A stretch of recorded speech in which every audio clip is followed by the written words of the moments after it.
Before I get into the chapter, starting chapter 15 of the section, I wanted to recap um, where Western civilization came from, especially for those of you who did not have the 104 and may never take that class. In other words, the beginning section of the start of Western civilization. And then I just kind of wanted to discuss some of what's the significance of the topic of what we mean by Western civilization. Okay. Um, so, uh, First of all, as I point out in my 104 class, that the way Western civilization is being taught now is a little bit different than it was in the past decades.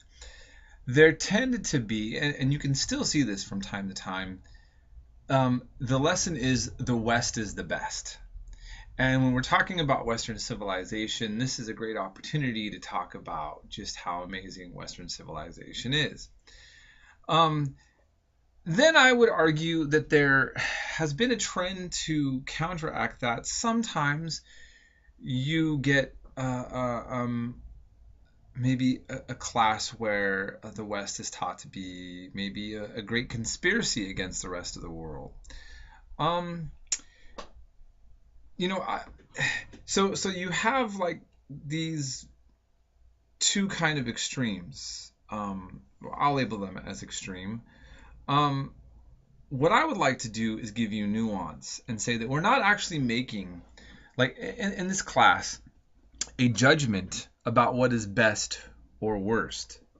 Um, but what we're talking about is this legacy that is now known as Western civilization, how it developed, and what is its relationship to the rest of the world.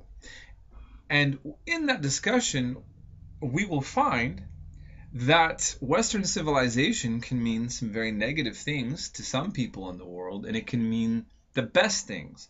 And, I kind of always address things in history like this. I mean, imagine you have like a friend. Well, for instance, I worked in a coffee shop as a young teenager, and there were these two men that were really, really great customers if you were a guy.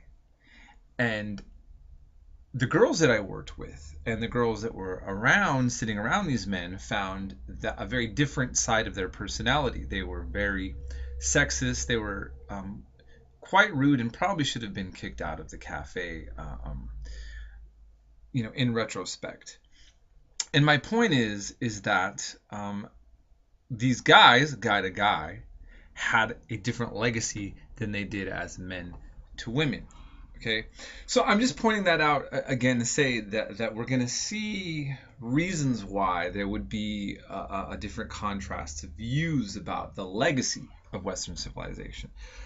But what I'm really going to be trying to focus on is just what is this legacy from a more of a nuanced, as neutral as possible point of view.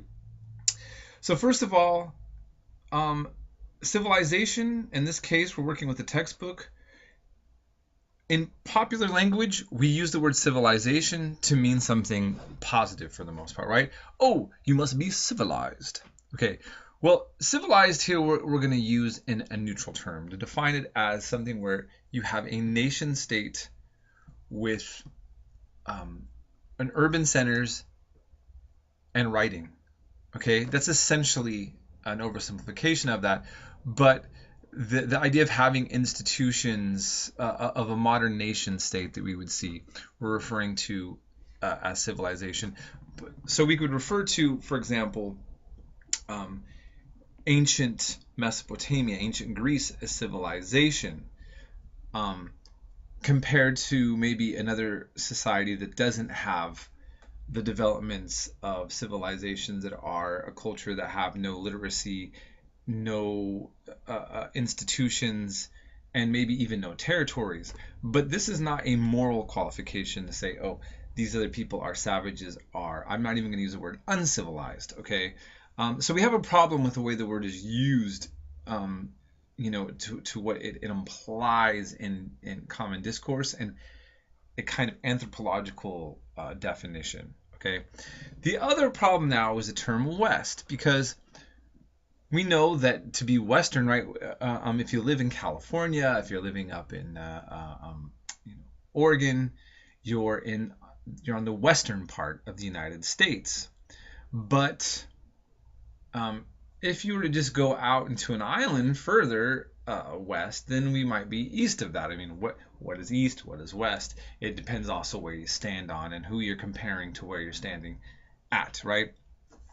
And now, when we talk about Western civilization, it doesn't have a geographic connotation. What we're really talking about is what emerges out of Western Europe, really. That's really what people think about when they talk about Western civilization. But again, it's complicated. The reason why I'm starting off here with a picture of this gentleman, this is Marcus Garvey. Marcus Garvey is considered really the one of the founders of modern kind of African black nationalism. The Nation of Islam, with Farrakhan, Elijah Muhammad and Malcolm X, really based a lot of their ideas off him. Bob Marley, the Rastafarians, and the development of Rastafarian religion. Bob Marley actually sang songs talking about this gentleman, Marcus Garvey. Now here's this guy who's celebrating blackness and African culture, but he's not dressing in African tribal wear. He dressed up in a kind of regal Napoleonic outfit, and was sometimes actually mocked as being a little bit comical by even other African Americans or other black intellectuals in different parts of the world. But my point is that the legacy of what it means to be Western, and even by people who are trying to contrast, be in contrast to, I mean, communist China, North Korea based their ideas off communism, which comes from Germany, a German philosopher, right? So what is West now? I mean, is Chinese culture Western because they are officially, the Communist Party is based off a German political philosopher? You see my point? So it gets a little bit more complex when we talk about what is Western.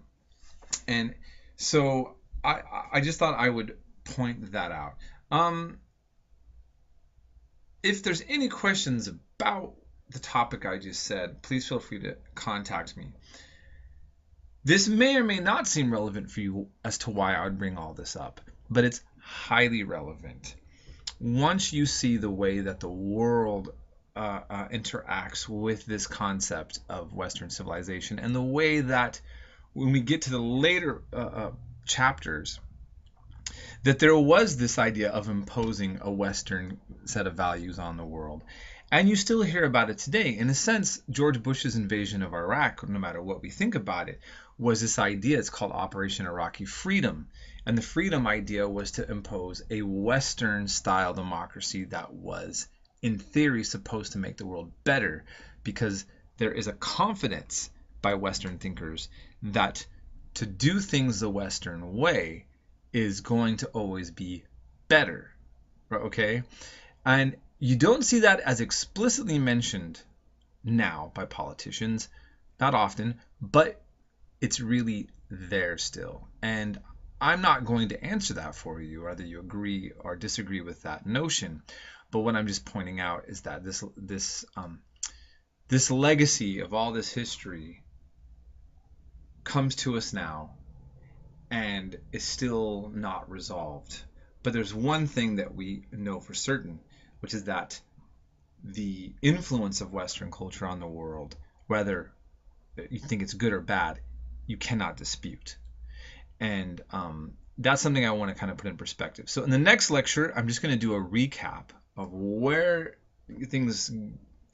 how things happen to get us up to where we're at in chapter 15, and then I'm going to move on with the